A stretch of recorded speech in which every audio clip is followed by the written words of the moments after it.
সবাইকে science A to Z স্বাগত তোমাদের। আমরা আজকে কি নিয়ে পড়বো? পরীক্ষার খাতার লেখার নিয়ম। পরীক্ষার খাতা কি করে লিখতে হবে।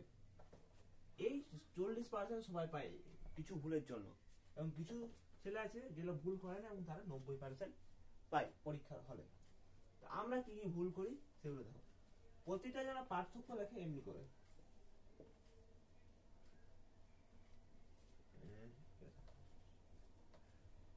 চলন সাপোজ এক্সাম্পল চলন, এখানে গমন, চলনের পার্থক্য গমনের পার্থক্য, চলনের পার্থক্য গমন, এমনি করে লেখে। কিন্তু এটা ভুল। যদি আমরা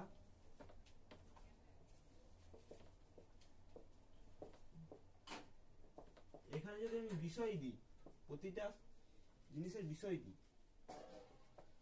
তাহলে যদি মাস্টার মশাই এটা দেখে তাহলে এই ছেলেটাকে ভুল দেবে না, কিন্তু ডেট দেবে। ভুল হবে না কোশ্চেনটা, কিন্তু ডেট দেবে।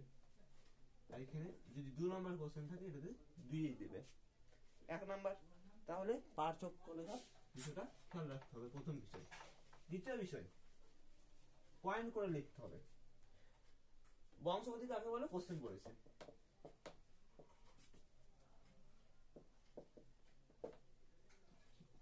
কোশ্চেন করেছে, সবাই লিখে দেবে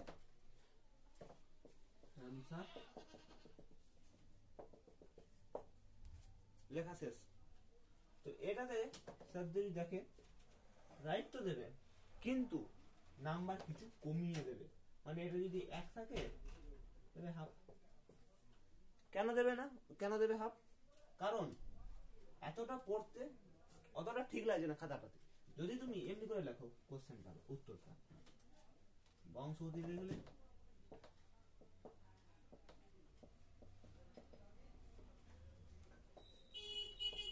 তাহলে এই নাম্বারটা ওর থেকে বেশি আসবে। এটাতে 1-এ 1 দেবে। হলো 2 নম্বর বিষয়। 3 নম্বর বিষয়, 3 নাম্বার, কেউ কোন ই করলো, মানে প্রকরণ চলন দেখালো, দেখলো, কিন্তু ওই প্রকরণ চলনের যেটা ছবিটা, ছবি যদি দিয়ে দেয় তার চেয়ে ও নম্বরটা বেশি পাবে, 2-এ 2 পাবে যদি 2 থাকে।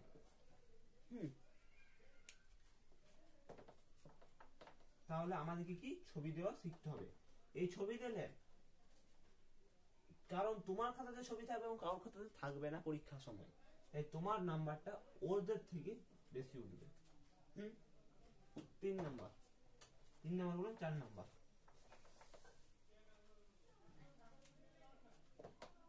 পরীক্ষার খাতায় সবাই যেটা ভুল করে দাগ নাম্বার দিতে। সবাই কোশ্চেন আছে একটা 4.1, মানে 2.1 এ কি কোশ্চেন আছে, বংশগতি কি কোশ্চেনটা আছে। হ্যাঁ, 2 নাম্বার আছে অথবা দিয়ে লঘু মস্তিষ্ক কাজ।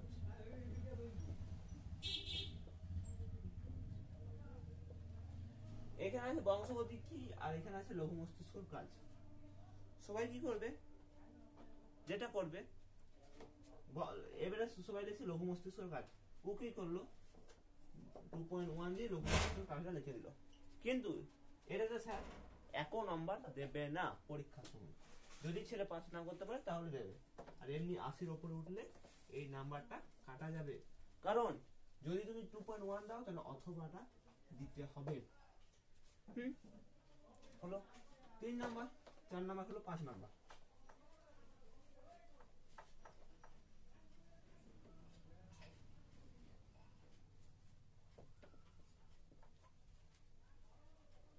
পাঁচ নাম্বার হলো, সবই তো করলাম, তাহলে আর কি। এরপর যদি তুমি মার্জিন টানো, তোমরা সবাই মার্জিন টানো এমনি ভাবে, তুমি এমনি ভাবে মার্জিন টানাটা নয়। মার্জিন কিভাবে টানতে হবে আমি বলছি। এটা পেজ কই,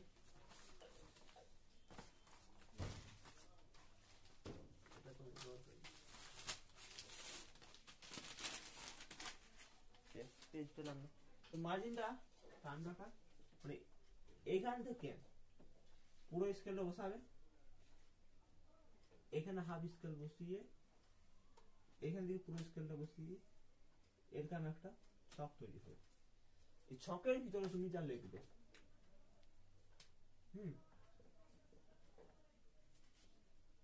এর বাইরে আসবে না আর এধারে যাবে না। এটা খাতা যদি থাকে,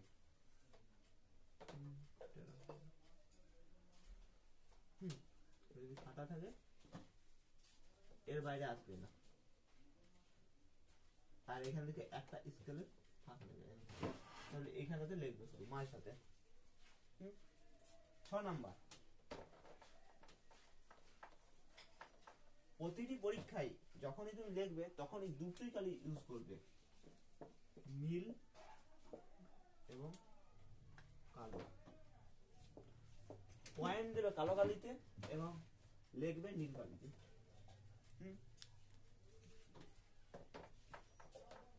7 নাম্বার যেটা বলছি,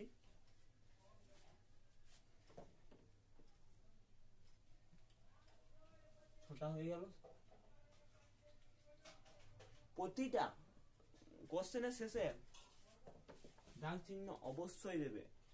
এটা যদি না দাও তাহলে যে শিক্ষক সেভাবে যে কোশ্চেনটা উত্তরটা চলতেই থাকছে, বুঝলে। আর পয়েন্ট করে লেখার একটা সুবিধা বলে দিচ্ছি,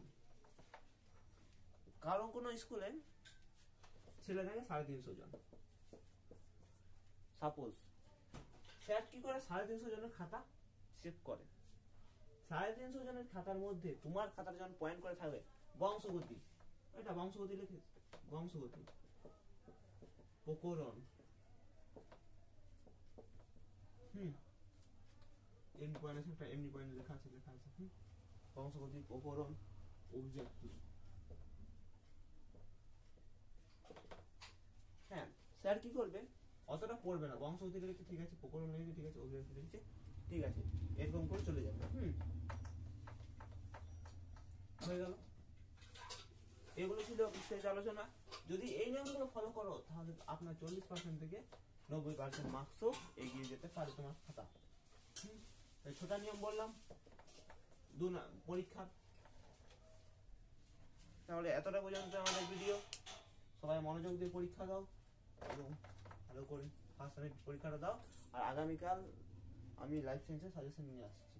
বাই। আর আমাদের শ্রীকৃষ্ণ ব্যাচ লঞ্চ হতে চলেছে 10ই মার্চ, না 10ই এপ্রিল।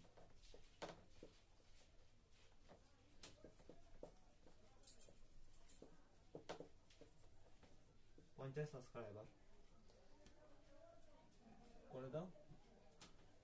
হয়ে গেল আজকে। সবাই এই ভিডিওটা লাইক করবে এবং সাবস্ক্রাইব করবে।